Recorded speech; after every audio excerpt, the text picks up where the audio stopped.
எல்லாருக்கும் ஹாய். நான் இன்னைக்கு கார்ன் பக்கோடா பண்ண போகிறேன். எப்படி பண்ணுறது பார்க்கலாம்.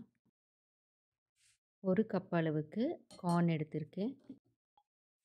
ஒரு வெங்காயம், இஞ்சி 1 டீஸ்பூன், கொத்தமல்லி, ஒரு பச்சை மிளகாய், 1 டீஸ்பூன் சீரகம், மஞ்சள் தூள் 1/4 டீஸ்பூன், மிளகாய் தூள் 1/2 டீஸ்பூன், தேவையான அளவுக்கு உப்பு, 1/4 டீஸ்பூன் அளவுக்கு பெருங்காயம் பவுடர், 5 டேபிள் ஸ்பூன் கடலை மாவு, 1 டேபிள் ஸ்பூன் அரிசி மாவு, கருவேப்பிலை.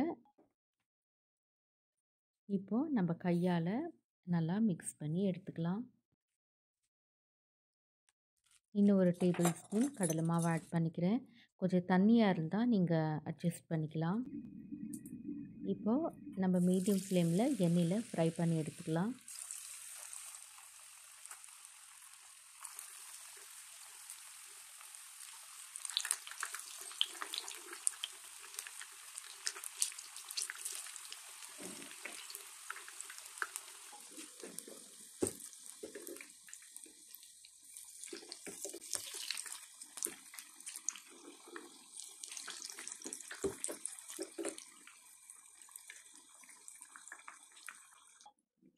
அவ்வளோதான், நம்ம கார்ன் பக்கோடா ரெடி ஆகிடுச்சு.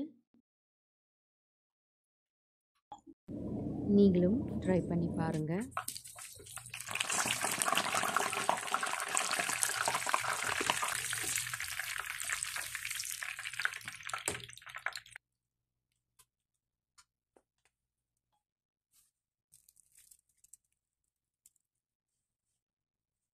இந்த வீடியோ உங்களுக்கு பிடிச்சிருந்தா லைக் பண்ணுங்கள், ஷேர் பண்ணுங்கள், கமெண்ட் பண்ணுங்கள், சப்ஸ்கிரைப் பண்ணுங்கள்.